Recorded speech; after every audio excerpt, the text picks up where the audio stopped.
Hi everyone, welcome to the Burnt Brass Homestead channel. The deadly winter storm has reached the East Coast.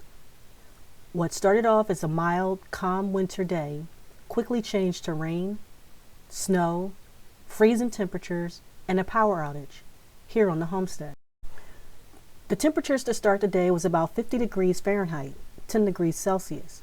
We enjoyed a nice breakfast before doing some chores both inside and outside in preparation for the extreme drop in temperature. It is amazing how quickly the temperature started dropping and the wind gusts started picking up. Listen to the wind gusts in my area.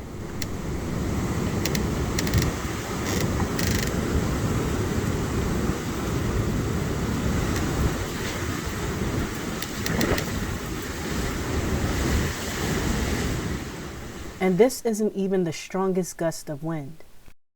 Eventually, we lost power.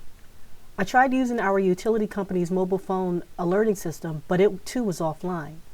So we had no idea when power would be restored.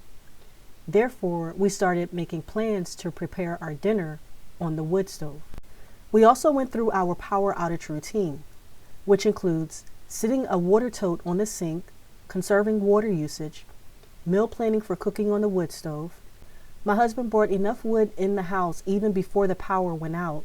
He also filled buckets using rainwater to flush the toilets. More than 1 million power outages have been reported from Texas to the East Coast due to widespread high winds knocking down trees and limbs, causing damage to power lines and other electrical equipment. Like me, tens of thousands of Pennsylvania residents were without power today. Here's a look at a map showing PA outages. There are still some businesses and homes without power.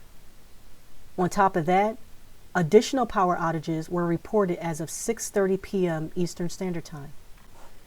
The outage didn't last too long here on the homestead, and power was restored before nightfall.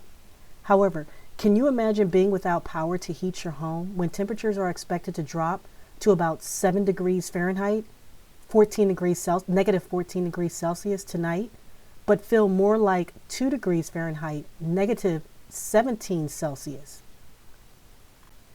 And temperatures will remain below freezing until Tuesday, when it is expected to reach a high of 35 degrees Fahrenheit, 1.7 degrees Celsius.